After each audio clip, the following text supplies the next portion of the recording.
Okay. Welcome today to our Parsha discussion on Parshat Bo. Before we start, I learned an interesting trivia fact from my third grader this week that I thought I would share. This week's Parsha has the same number of plagues as it does gematria points, or however you'd say that, the same number as in gematria. So Parshat Bo is Bet, which is 2, and Aleph, which is 1, which is 3 total. And the last 3 plagues are also in this week's Parsha. So it's an interesting trick to remember that the first 7 plagues happen in last week's Parsha, and the last 3 happen in Parshat Bo. Having said that, I want to look at something that has nothing to do with the plagues at all. And to look at the very first Korban Pesach. So as the Jews are getting ready to leave Egypt, right, packing their bags, as it were, there's an interesting command. I'm going to share my screen for anyone who'd like to look here. There is an interesting command where it says in this week's Parsha, Dibru el kol adat Yisrael lemor, ba'asar lechodesh hazeh, v'yichlu lahem ish se levet avot se labayit. Right, speak to the whole community of Israel and say that on the 10th of this month, each of them shall take a lamb to a family, a lamb to a household. Okay, so on, right, we're preparing to leave Egypt, and on the 10th of the month, you take the lamb in, and then 3 psukim later in verse Vav, verse 6, and you have to keep watch over it until the 14th day of the month. And then at that point, and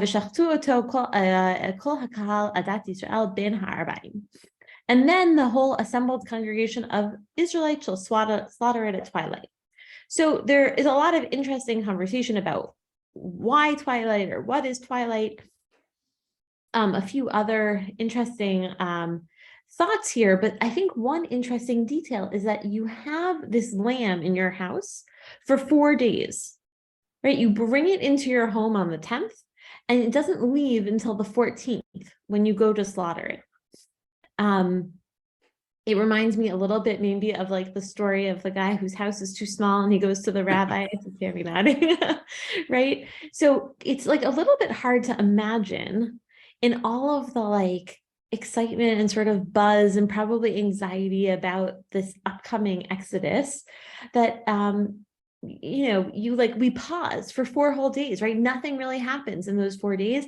And you have a lamb staring at you in the face, like every time you turn around a corner of your house. So the question is why, right? That feels like the most pressing question. And interestingly, Rashi asks this great question, right? Umipnei ma hikdim lekichato lishlitato 4 yamim, ma shelo tziva ken b'Pesach dorot. Right, so Rashi makes a distinction. Rashi is reminding us that there is this Pesach of Mitzrayim, right? This actual like original event that happened to the people who experienced the Exodus. And then there's the Pesach Dorot, the Pesach lamb, or the Pesach sacrifice for all future generations. And so Rashi says, well, what was special about this first Egypt that you have to take the lamb into your house for 4 days? Why don't we mimic that as we remember the Pesach for many, many years to come, right? We no longer have our Pesach sacrifice, but when we did, why didn't we have to bring it in for 4 days? And so Rashi answers just that question, right? Just about what is different about the first Pesach. And what he says is, Higia shvuat shenishbati la'Avraham she'egal et banav, right? The time has come, says God, to fulfill the oath that I, God, swore to Abraham, that I'll redeem his children. V'lo hayu beyadam mitzvot lihitasek behem kadei shigalu. But they hadn't done anything like for which to be redeemed, which is also a super interesting theological idea, that somehow it wasn't enough to be worthy based on our relationship to Abraham, right? That God had sworn that God would take us out. But God wanted us to have some reason, right? Something that like some points in the bank. And therefore, v'natam lahem shtei mitzvot. So God gave these people 2 mitzvot, dam Pesach v'dam Mila. Shemalu ba'oto halayla. So there's something in the pasuk about blood in a plural tense. And so Rashi is sort of answering two questions in one. So those 4 days somehow have something maybe to do with the blood of the Pesach sacrifice, and that blood somehow makes us worthy of redemption. So it's a fascinating idea, right? God has put all the pieces in place, and then all of a sudden God wants us to pay the toll, as it were, before we leave. But none of that really answers why 4 days, right? Rashi explains why a Pesach sacrifice maybe, but doesn't really do a good job of answering why 4 days. So if we turn to the Rambam offers us, again, not why 4 days, but why a sheep. And maybe if we start with that question of why a lamb and not a cow or a goat or a chicken, right? That maybe we can sort of work our way back to the sheep. So the Rambam in his Moreh Nevuchim, his guide to the perplexed, right? Interestingly, not a legal text, but this is like about the ideas, the philosophy.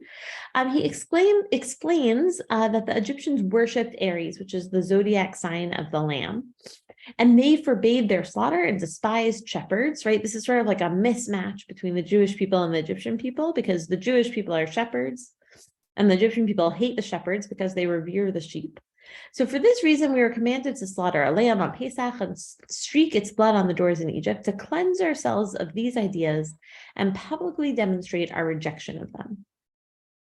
Right, this is something I remember learning as a child, that it was an outright rejection of the Egyptian way or the Egyptian gods. And it seems like sort of neutral, in my opinion, here, as opposed to the chizkuni, which we'll see in a second, right? So it was more than just a sacrifice. It was also saying we are rejecting this idea of this God. I don't know, I can't think of like an analogous thing. Maybe someone has one for today, right? But like if we could think of sort of like what is like the false god of our time, right? We would sort of say, this is not for us, and we would set it aside. We're going to shul, or whatever it was, right? And the chizkuni has like sort of a mean twist, I think, to this idea, right? Ad arba'asar yom, again, not answering the why for, but saying kadesh yiru hamitzrim et yiratam kshura baboshet uvizui bevatei haYehudim vishma'uha tza'akot ve'en moshiala. So it was to annoy the Egyptians, who had to sit by, unable to interfere, while the Israelites prepared to kill their deities. Right, so these animals were kept tied up where everyone could see them for 4 days. They would hear the animals bleat and were powerless to do anything about it. Right, and maybe we start to see why 4 days, because if we're trying to take this grand stand, we want to make sure that the Egyptians don't miss it. Right? If you sort of took the lambs and slaughtered them quickly, the Egyptian people, sort of at large, might not notice it in quite the same way. And here it's like each time the Egyptians walk by that Jewish slave quarters and they hear the lambs, it like gets them all over again that they're killing something that they believe to be their deity. So I think that's an interesting way of thinking about the sheep. It feels mean-spirited, which certainly the Jews are sort of do maybe after 200 years of slavery plus, but it doesn't, to me, it feels like a little bit like, like the kid who like yells like na na na na from like the comfort of behind their mother's, dress, right? It feels like a little bit silly.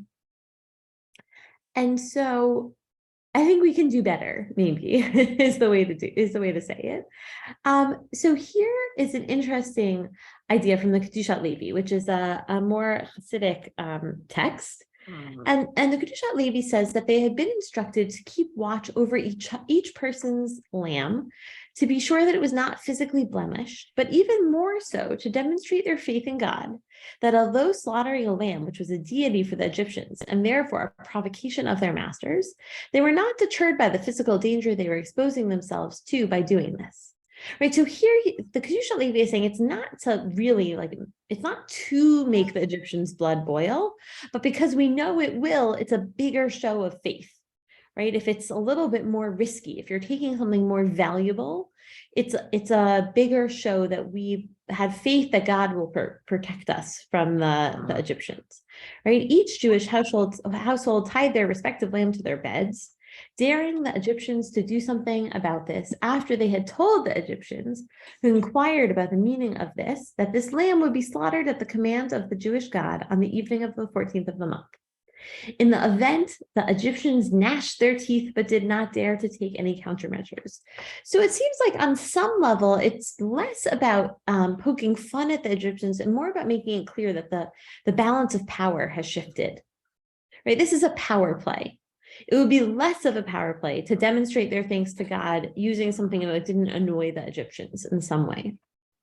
So far, I think that the texts take great care to put us keneged the Mitzrayim, to make us different than, opposite the Mitzrayim.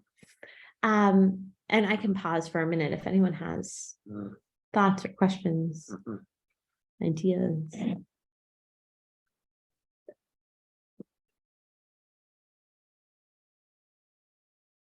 Okay. Oh, yeah, Right. Sharon. I was just going to say, I think the last idea was the only one that makes sense. Okay. But who is that talking?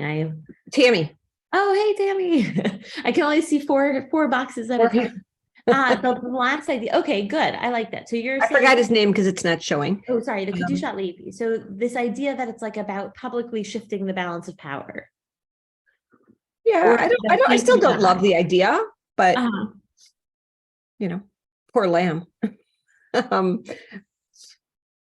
But it's the only one that really seems to work. Okay, I like that. That's great. Sherry, did you have something also? Oh, I can't hear you though. I think, oh, there you go. Can you hear me now?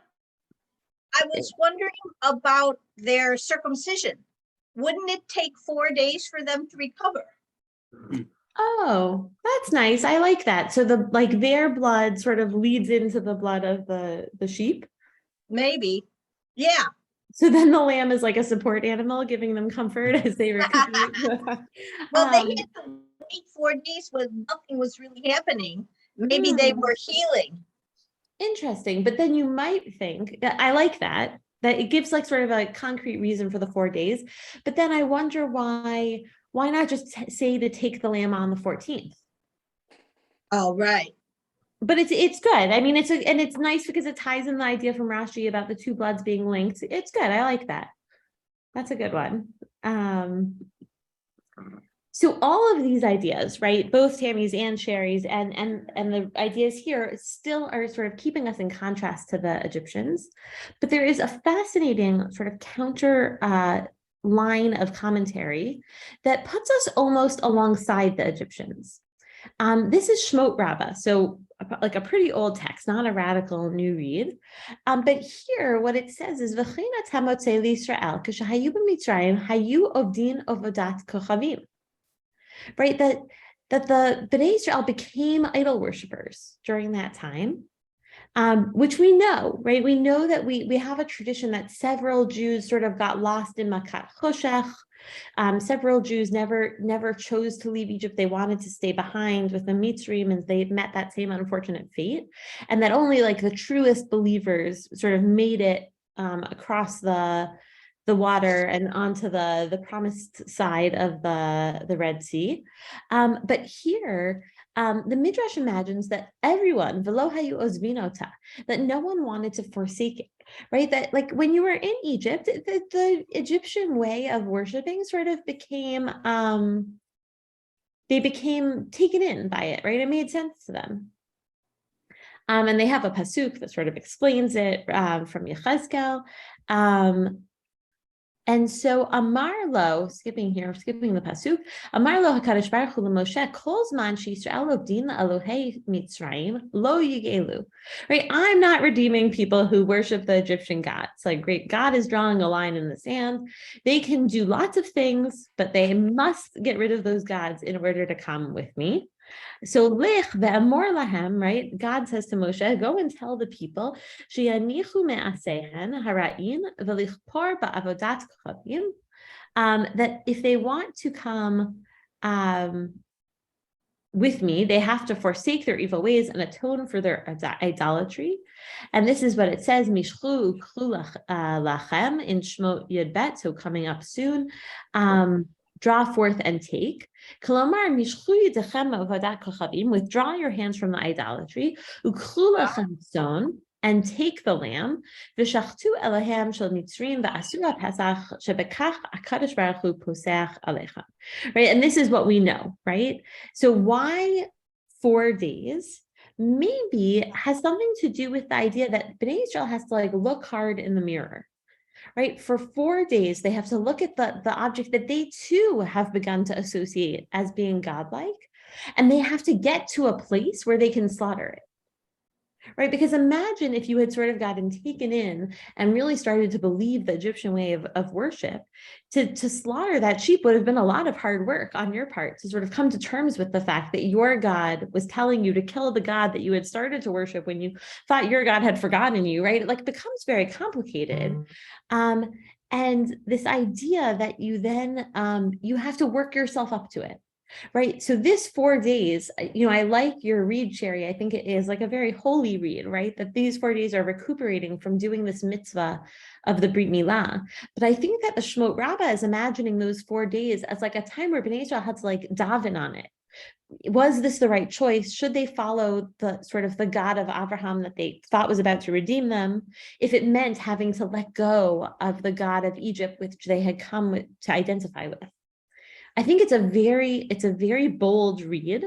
And when I was looking through the Parsha and I was preparing, I found this Or HaChaim, which I think is interesting because it tones it down, right? The Shmot Rabbah is bold. And then the Or HaChaim, right, he comes in and he says, well, it's not exactly that they were idol worshipers, right? He even says in the Hebrew here, like, chas v'shalom, right?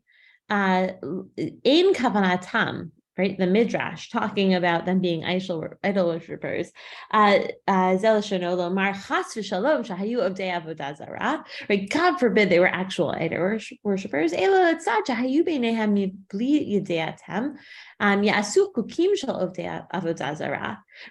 That they had started, I almost thought of this as like Stockholm syndrome, maybe. Right? That like they didn't really believe in it, but they had sort of become like their captors because they had to wear the same clothes and eat the same foods. And so this is not really forcing them to reckon with their strong, like actual beliefs. But I think maybe the Or HaChaim is saying it's like a detox program.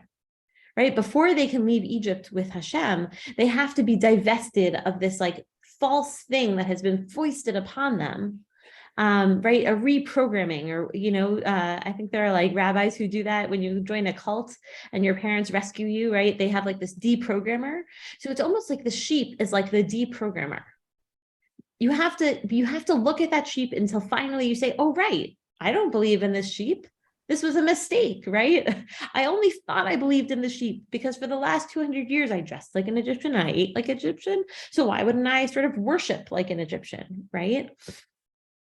And I like the way that he explains here, right? And as much as the Egyptians believed in astrology, the constellation of the ram represented a handicap that Israel had to overcome, right? It's not an actual belief according to the Or HaChaim, because that is like a really far line to cross that the Midrash is crossing. Slaughtering the ram was the most effective way of overcoming this handicap, of doing this thing, of saying, look, this was a mistake. We're going to leave our Egyptian clothes. We're going to leave our Egyptian food. We're also going to leave this Egyptian deity that we had taken on.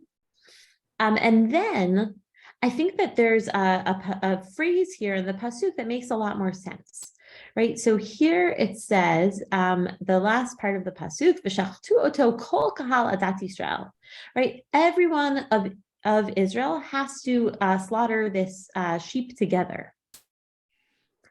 Beth Fromm is asking a good question. She says, but they kept their Hebrew names, right? We do say, in fact, that they kept their, the Or HaChaim is sort of a counter, maybe midrash to the midrash that does say, right, Beth, I think you're right, that they say they kept their names and their language, and right, this is to show how pure Bnei Israel is. And so I think it's interesting that within the midrashic tradition, there's sort of room for both. This idea that maybe they kept all of the key elements to themselves and they didn't become idol worshipers, or maybe they took on enough of the Egyptian culture that they did become idol worshipers. And it's sort of hard to know which is right? For better, probably for better, not for worse. We don't know. We don't have that record. And I think that is a part of why the Midrash is so intense, Beth, on leaving some people behind.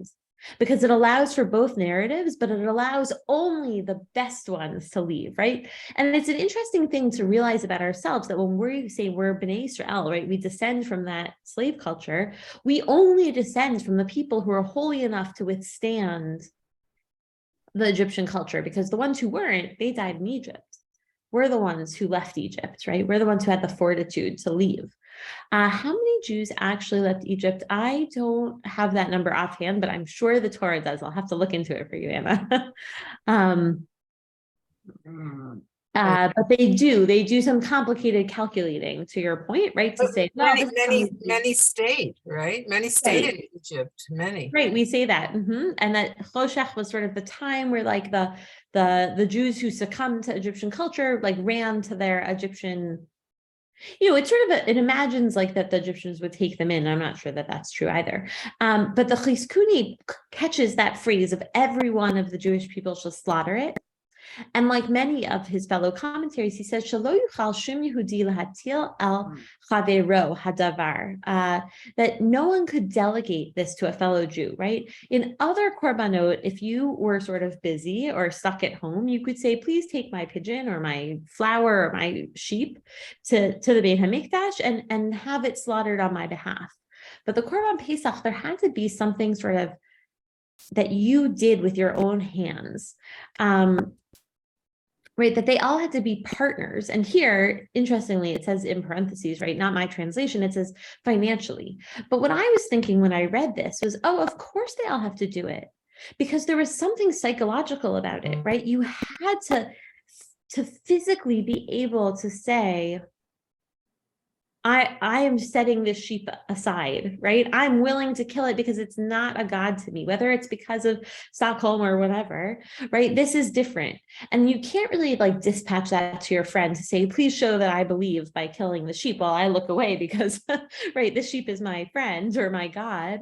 And so there's something strong, I think, about that chizkuni. I really like it, but like each person had to look their own sort of all the baggage that came with slavery in the eye and say, I'm ready to go. I'm ready to leave, and I'm ready to go with God, the God of Abraham, the God that I know. I'm leaving this God behind. And maybe I'll conclude, and then I definitely would love to hear other people's thoughts by saying that one of the most interesting religious experiences I've had is that the year that I met Will in Israel, we went to Pardes, the Institute for Jewish Study in Jerusalem, and a group of students decided to go see the Korban Pesach of the Samaritans, which happens on Pesach Sheni, so the 14th of Iyar.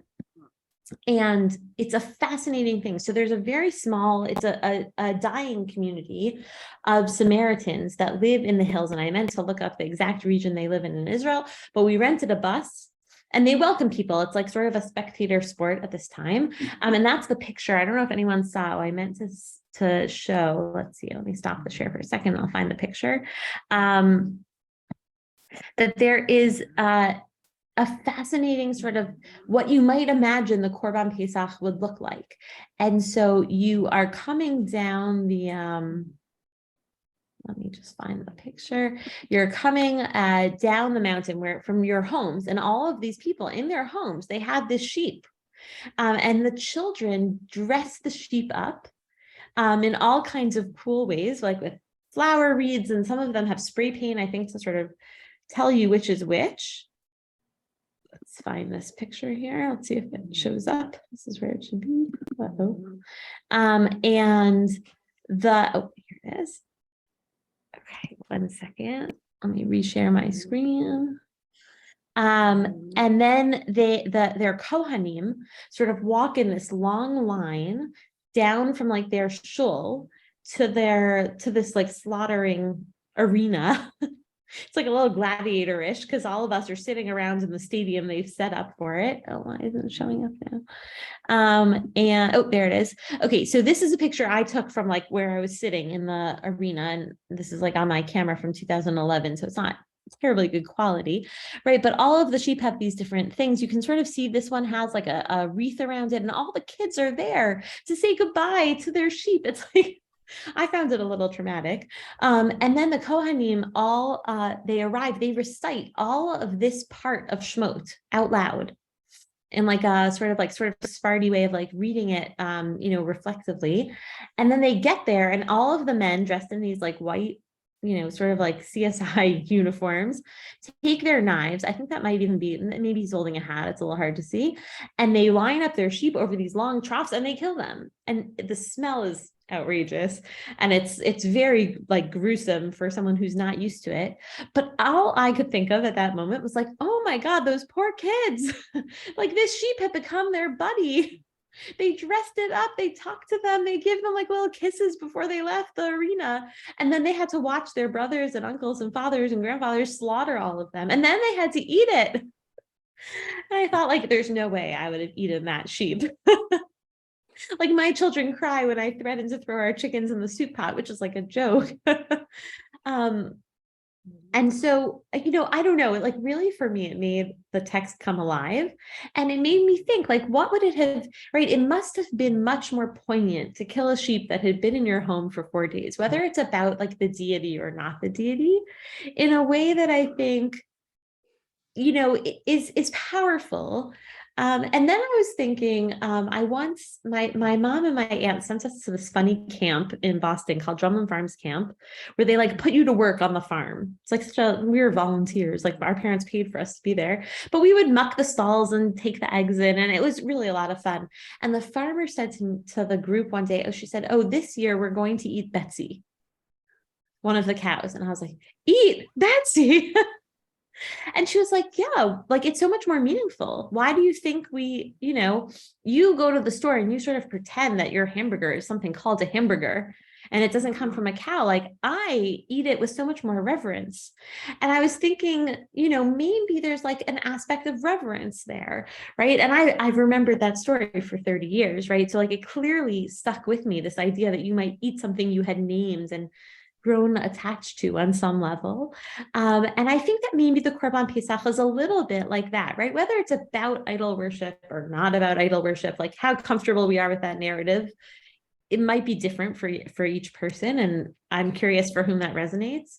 But I think that this idea that we all had to do it and we had to welcome those sheep in and leave them in our house for 4 days shows this sign of commitment to leaving, to saying like, I choose freedom. Right? I choose Exodus.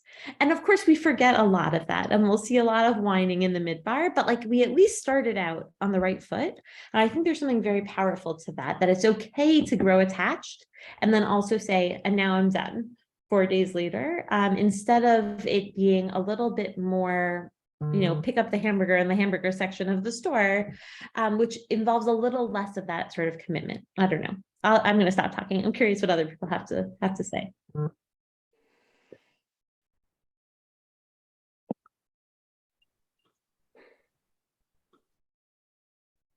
Yeah, Judith, please go ahead. Well, I think you're definitely on the right track there. And thank you for those 2 personal stories. I really appreciate that.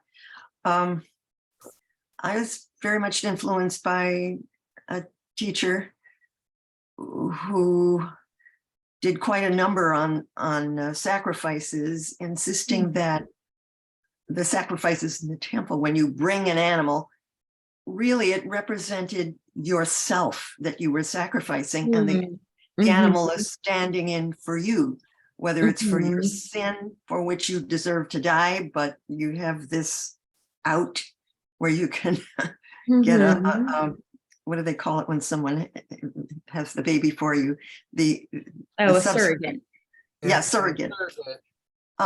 So he insisted that such a sacrifice would be incredibly meaningful and terrifying for the one bringing the sacrifice, Mm. because you, so to speak, empathize with the soul that's taking the consequences for you.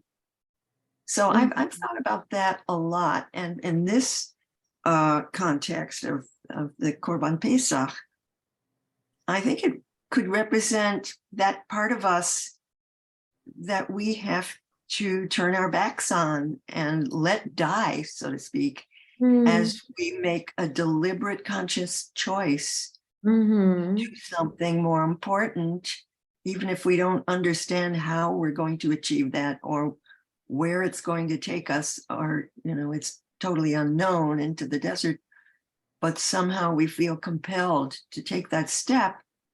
Something has to die within us to let us take that step. I love that. Definitely thinking about it as like almost not as a representation of the Egyptian culture, but as representation of ourselves in that space or whatever that meant. That's beautiful. And I think as a relatively recent retiree, I feel that very intimately as I realize that what I've spent a lifetime career on may not be so relevant to the here and now. I have other things I want to accomplish, which I'm ready to do. But to turn my back and give away all my resources, that is a very difficult step. Very difficult. Wow. Thank you for sharing that. It's very powerful. Thinking about one aspect of what Judith said, I'm wondering if we can connect circumcision and sacrifice, in the sense of circumcision is committing procreation, sanctifying procreation in some sense, or signifying that the procreative function comes from God and belongs to God, and the animal sacrifice, if that's also sort of substituting some animal for oneself. It's I don't know. I'm just thinking out loud a little bit here. I like that. Well, I'm thinking about like taking something away, right? The Brit Milah is about like removing a piece, like a physical piece of oneself. And if we think about the sheep as like removing some psychological or spiritual or some other component, maybe it's like sort of a similar taking away, like laying bare of a piece of us.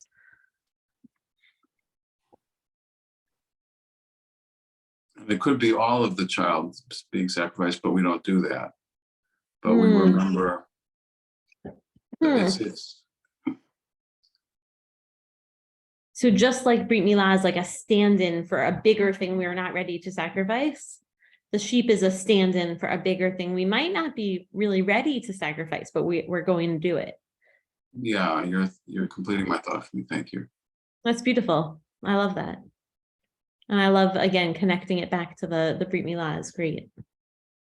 And then, remembering that there's like a recovery time, which we actually don't get, right? As soon as we kill the sheep, we're done. It's like the recovery almost happens before the act then, right? If it's the recovery for the Brit Milah, but not for the Korban Pesach, which sometimes I have to like remember that like those emotional and spiritual moments require just as much recuperation as, right, like a physical surgery.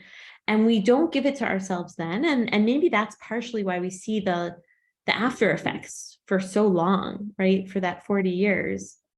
If only we had taken a few minutes to journal first, right? To see our therapist, whatever it was, to process that. That's interesting.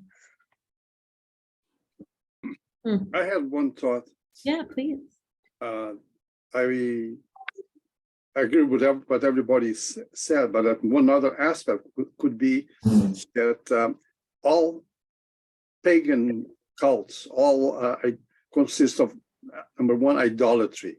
And one very common phenomenon would be sacrifice of children. So by bringing the lamb into the house and making like part of the family, it became like a child. At the same time, he was a god of the pagans.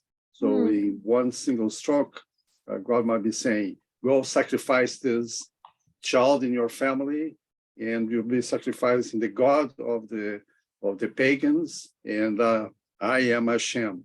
So remember that. I like that. That was my association. These are powerful ideas, right? That there's like a lot going on in this slaughter of the sheep. And in that way, I like that I feel like it's sort of, it almost is saying like, oh, you think this is just about making fun of the Egyptians? Like, no, there's so much more behind it, right? It's an affirmation of so much about our own religious values, right? That we don't sacrifice children, that we don't ascribe godlike qualities to sheep, right? Whatever the thing is, but it's powerful. It's not a simple thing. I like that. It's beautiful and awesome. We have a dog that's in the process of almost dying. He's in palliative care, so to speak. This dog has become our family therapist. So I can imagine if you take your therapist is one step between your parents and God, almost, so to speak. It would be very hard. Very hard. That's sad. Yeah. I'm sorry for your loss or almost loss. Yeah. Process of loss. Yeah. Right. And so 4 days is obviously not enough to make a sheep a beloved family member, but it's the imitation of, right? It's the ritual piece of that. And it's interesting to think, right, as Rashi pointed out, we don't get that with Pesach. There is not a 4-day waiting period. And at the same time, right, we spend an enormous amount of time preparing for Pesach. And, whether it's like buying 1,000, different substitutes in the grocery store, or koshering our kitchen, or, those of us who worship to the false idols of removing your refrigerator to get out Cheerios, and, all the things you don't have to do that we do anyway, because it makes us feel like we've excised something from our house. I think if we stop to think about like, what is that thing that we're saying goodbye to, right? What is it, that thing that we're standing up for, whatever it is, that while we're cleaning or standing in line at Jewel, that's like a good time to think about, we've invited this into our house early, and what can we gain from that time period, because it's not built into the ritual system any longer. And to figure out what we affirm and what we let go of, that's like a process of feeling as though we left Egypt, right? So even if we don't have that 4 days, we do have that command to feel every day as though we left Egypt. And so I think this is a maybe a helpful way of thinking about what that means to us. So thank you guys for sharing in such a rich conversation about it. Stimulating. Next week, there will not be Parsha discussion, which is disappointing in that I love to discuss the Parsha with everyone, but it is actually exciting because we are having a panel on aging. For some people, we're at Shul a few weeks ago, and I spoke about living legacies and having a month of aging perspectives. And so we're going to have a panel next Tuesday evening from 7:30 to 9. And it will be a taste of some thinking about preparing for aging, or perhaps caregiving for those who are in the aging process, sort of a sandwich generation-y type of perspective. And there will be 4 wonderful people, mostly from the CJE, a caseworker, and our own Tamara, who's a lawyer at the CJE, and a financial planner, and their chaplain, Rabbi Michelle Stern. And they'll talk about different perspectives on the aging process. So I highly encourage you to come to that. And although I will miss this wonderful intimate group, I think it will really be a worthwhile panel, worthy of our Parsha, a sacrifice of our Parsha conversation for next week. And then we'll pick back up in 2 weeks. Yes, Sherry. I used to work at the day center. I was the activity coordinator for the senior day center with Oh my CJE Senior Life. And Rabbi Stern, she used to come to our mock seders every year and lead them. Oh, so you know how I knew wonderful. her she well. is. She would do other things throughout the year for us too. Oh, I didn't know, Sherry. We have an aging expert in our midst. We can connect on that. That's wonderful. I think it will be, I heard them do like a practice sort of figuring out how they would share the roles, and it was really very powerful. So I think it will be wonderful, and I encourage everyone to join us then. Okay, well, wonderful. Have a good Shabbat, and I hope to see you next Tuesday and then be back in conversation in 2. Thank you. Bye, Thank guys. you. Thank you. Bye-bye.